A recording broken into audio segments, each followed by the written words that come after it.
this month, and specifically this weekend, marks 6 months since we started our first badge.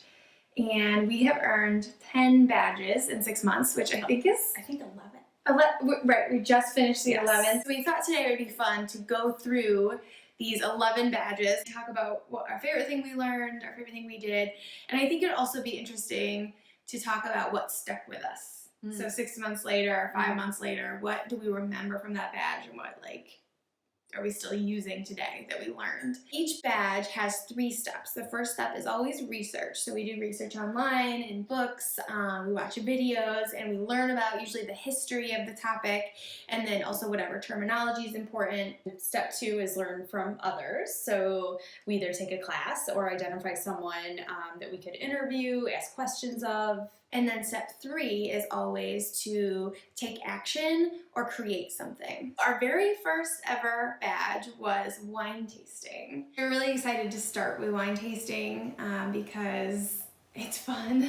It's something we enjoy doing. Right. And I think we had a lot of questions about wine. It's such a huge topic. There are a lot of different avenues to explore. It felt overwhelming. And I think it was interesting to start with that one, looking up the history of it and information, because there were so many things. You know, I think we ended up talking about wine in cans and how to make wine and what the different grapes are called and why some wine is called one thing. And so there was a ton of information. We could have spent a month on it easily. Oh, for sure. I remember, so we were separately looking things up, and I found that wine originated in Georgia, the country Georgia, and you found that wine originated in China, right? Yeah. You know, sometimes they just don't know the answer. And so there's different History. theories about, and you know, maybe both are true. They could have originated in both places at one time. So right, that's true. I really wanted to learn about rosé and sparkling wine. So sparkling wine is my favorite. Champagne is my favorite, or prosecco or cava. So I learned the difference between those real quick. They're pretty much the same. They're all sparkling wines, but champagne is made specifically in Champagne, France. Right. And prosecco is Italian, and cava is Spanish. And so now I enjoy all 3 equally and understand that they're not really all that different. We visited a local winery, which was really fun. We learned a lot more about wine pairing, and then we actually did some wine pairing, which was really fun. Yeah, like a little gathering of friends where we looked up what wines go with what snacks. So we did like a spicy, so salsa and chips with a wine. We did chocolate. Oh yes, chocolate and dessert wine. Wine, yes. Yes, so we have a post all about that. So we will link that for you to find. Okay. Good. So wine tasting was awesome. And then we moved on to traveling. So specifically multi-generational traveling. So we had this trip planned where we're taking our mom and one of Katie's daughters, to Germany and Austria. And so we wanted to learn some of the best ways to travel with multiple generations like that. We learned about packing lists. We learned about how to talk to your family about travel. We have a video about how we planned our trip. And it was, I think, very interesting to look up tips to travel with kids. Yes. And teenagers specifically, you know, let them be on their phones, have them do some of the travel planning. Or get them really invested in the trip because they've picked some of the things. Yeah. We do have a post on 12 lessons learned, which I remember having fun writing, like, should we say this? Sometimes if you travel a fair bit, it's hard to remember what it was like when you first start out. So really thinking about the little things, like when do you need your passport out, and when do you need to have when do you need to be ready to run out of this train, right? And what do you need with you, and even what to pack, like make sure you don't bring a clunky bag that doesn't have a rolling wheel, or a full bottle of shampoo. Then the next badge after travel was pasta making, which was also, I think we're gonna say this all, it was really fun. For this badge, I love pasta. I don't know about you. Carbs are amazing. And fresh pasta is like next level. Right. So we are not Italian, and we don't have a grandma who made us fresh pasta, which would have been nice. But we did find someone in Chicago to teach us her grandma's method of making fresh pasta. So we had a lot of fun learning about different shapes. There's like hundreds of shapes of pasta, Mhm. at least 100. Yep. And I'm familiar with like 4 of them, so that was fun to see. It was fun. And then we got to make pasta and teach others. So we've taught quite a few people now how to make pasta. Yeah. The shape of your pasta should correspond to what your sauce is. So our pasta making class, we just made like fettuccine noodles, and so we played with making ravioli, which was super fun. It was and amazing. So delicious and very easy. So in our posts, we have all the tools we used and where to find them, but very simple ravioli stamps that were really easy to use. And the history of pasta is very much like the history of wine, where many different countries claim to have invented pasta, but I think it's similar to wine in that it probably originated in multiple places around the same time. Then also still over the summer, we did card playing, which was a fun one as well. They're all fun. Yes. But this one was different. It was interesting. We found some people in our personal lives who knew how to play some games that we wanted to learn, specifically cribbage. This may have been the first badge fail. Yes. Yeah. So let me tell this story. Tell the badge fail. So I had heard somewhere that cribbage was a good game to know, like a date night. So you and your partner could always have cribbage in your back pocket. It is hard to find Pull like it a out. 2-person game that's fun to play over and over. I think I bought my husband a cribbage set for our anniversary, and the plan was we were going to learn how to play cribbage. So we read the directions, we watched a couple YouTube videos, was not sticking. So then Liz had some friends. Ben, his grandpa, had taught him to play. Yeah. Ben's grandpa had taught him to play cribbage as a child, and he knew very well how to play cribbage, at least the Ben style cribbage. And so he came over and taught us, and we made an evening out of it. It was very fun.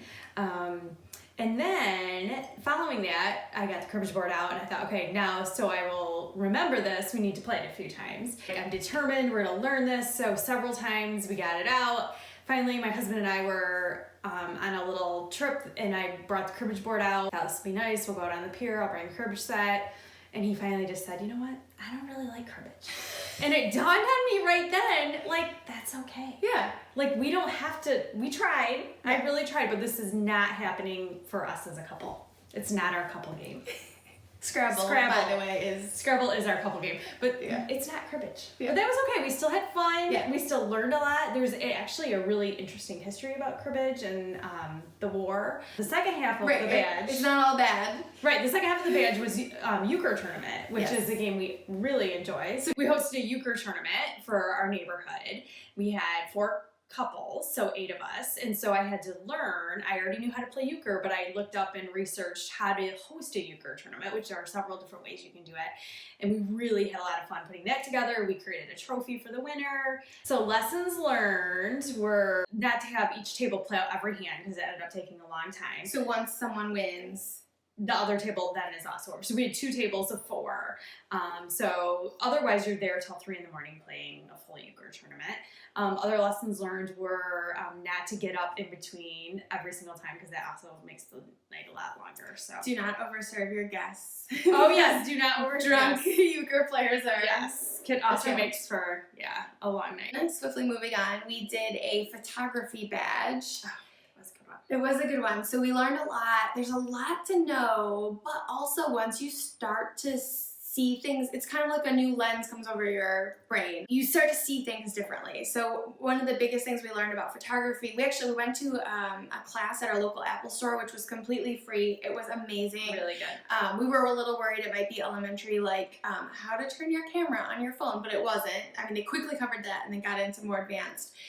There's a grid you can turn on your phone so that you can see things in 9 boxes and line things up, and now I see everything differently. And we needed this photography badge to help with our blog content, so it was really helpful. Right. Good timing. It was very helpful. If you are lucky enough to have an Apple store near you, it's a great resource. Yeah, or even worth a day trip. For step 3, we did a photography walk. My niece was getting her senior pictures done, so they were going to this beautiful place near where we live, and so I went and took some pictures, submitted them to the local photo contest.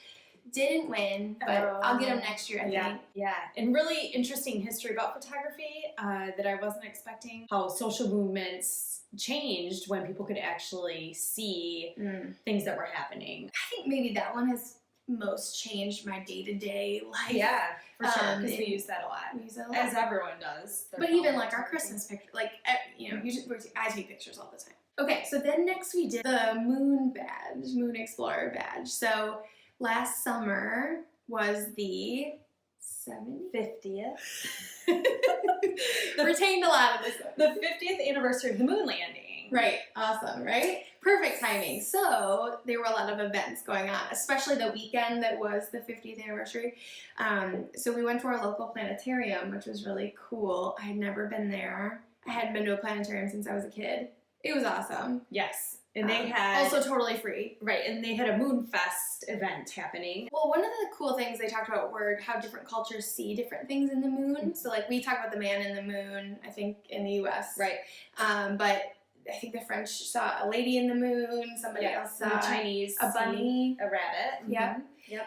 So that was really cool. Kind of like moon legends. Right. So the cool thing about the moon badge was that it was both science-y and also woo-woo, which I love a little bit of both. So we also did a moon ceremony with Ava's Girl Scout troop. And so they were entering their senior year of high school. So we're like, let's have them set some intentions, think about what they want to let go from the past 15 years of their lives moving into this kind of last phase. We taught them about the different phases of the moon and how you can set intentions and use the phases of the moon to help kind of direct you and how you're feeling and move forward, set goals, that kind of thing. And I think the girls really liked it. We even found like a moon yoga. Then we did another really fun one again, which was mixology. So like wine tasting, I think we were really excited about this one.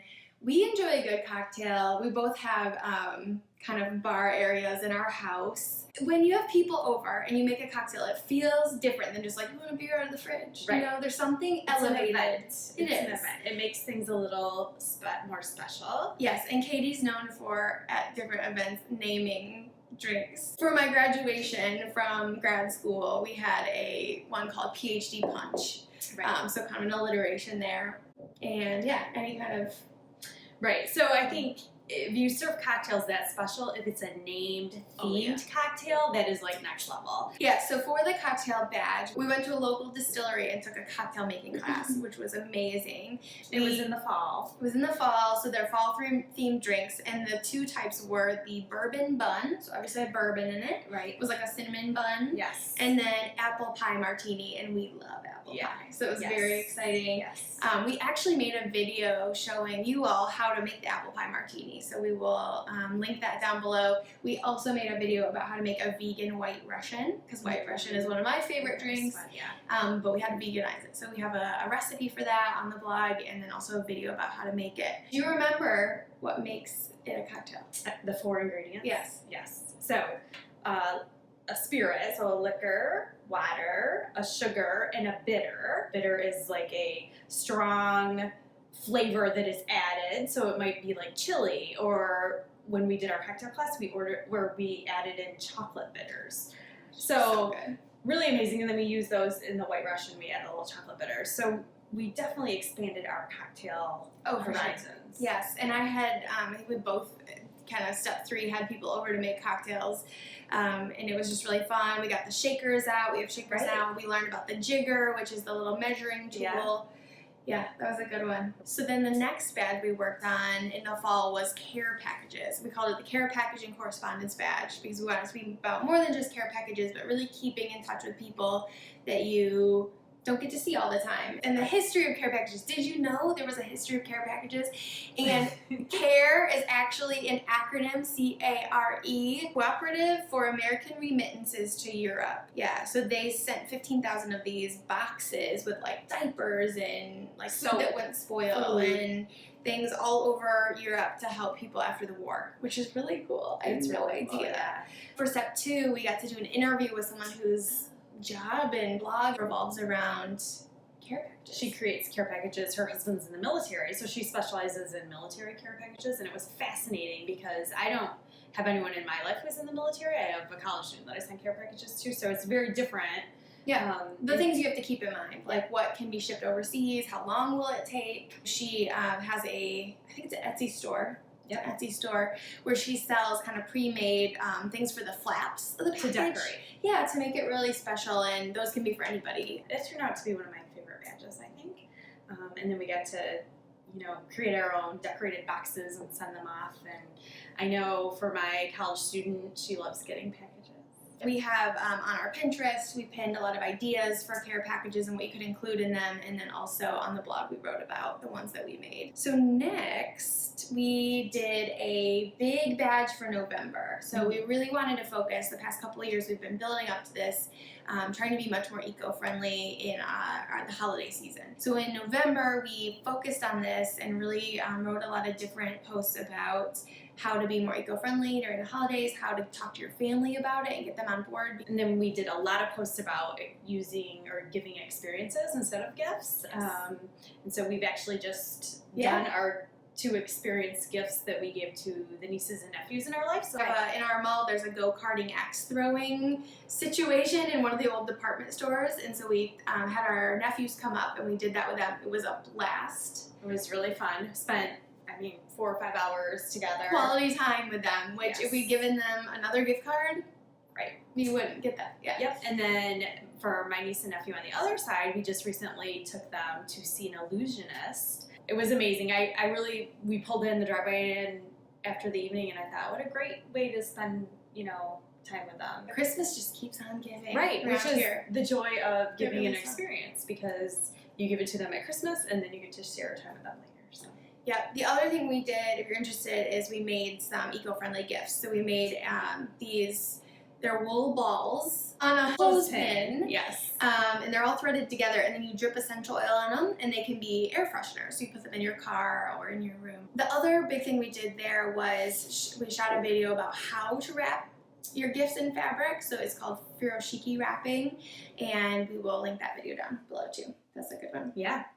Okay, then after that big November badge, we did cookie decorating, which was amazing. Wait, say the name. It's the Cookie connoisseur badge. Cookie connoisseur. So we got to learn how to spell the word connoisseur. Yes, so we learned about different types of cookies, but the biggest thing we learned was about royal icing. So we've been making sugar cookies and just like slapping on frosting for a long time, and so that was a skill that neither of us had that we wanted to learn. Right. So And we to make found- it even more of a challenge, we wanted to learn how to do vegan royal Oh. icing. I'm not sure we successfully. I mean, I think we did. we went and took a class again locally. We found someone who was teaching a cookie decorating class. It was awesome.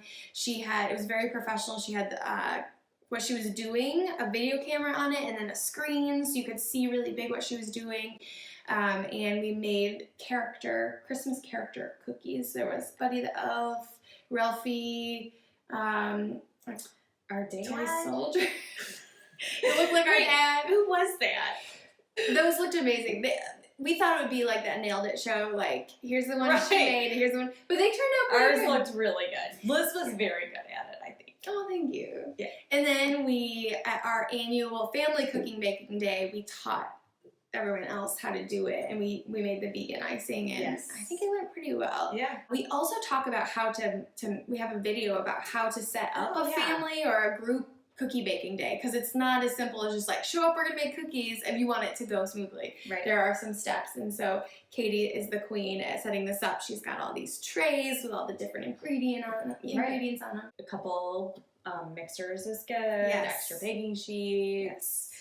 We there's some good identified the tips. bottlenecks for you and let you know how to overcome them so that you don't have to go through that yourself. And then our most recent badge we've been working on is journaling. So Katie and I have been keeping bullet journals for several years. We thought about doing a bullet journaling focused badge, but quickly realized there's a lot more to journaling than just that. So Right. it's broader than that. We actually talk about types of journaling. So things like gratitude journaling.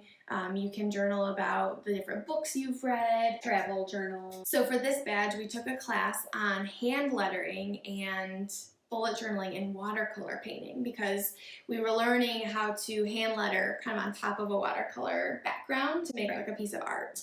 We also learned about the benefits of journaling, and then for our step 3 decided that we would give the gift of journaling. Because there are so many different types of journals, they're great gifts. And so we went to our local bookstore, we identified a few people in our lives that we wanted to gift journals to, and then picked out the perfect journal for them, made a nice little card that talks about the benefits of journaling. This card can be found on our website. It's a free downloadable PDF, and it says the benefits, and then on the other side it says, journaling, this journal is chosen for you because, so that gives you a space to say why that journal matches that person or explain a little bit why you picked it for them. And then we also we made a video about how to track your 2020 or whatever year it is, yearly goals in a bullet journal. So how do we stay accountable? How do we track our progress? And how has that helped us achieve our goals? How to use journals to track. Those are the 11 badges we've earned in the last 6 months. I think we've learned a lot. It was really fun to recap these and kind of relive them a little bit. So our next badge is... So we're going to do a yoga badge, and it is going to be called Yogi. Yes, the yoga badge. We're going to talk all about the history of yoga, the benefits of yoga, the different types of yoga, what's up with yoga pants. Go over to our blog to find out more about any of these badges, how you can earn the badges, or if you have ideas for badges. Oh yeah, send us your ideas. We'd love to hear them. Thank you for watching. Please do like this video and subscribe to our channel. We are a growing channel, so it would really mean a lot to us if you would do that. And we look forward to seeing you in our next video.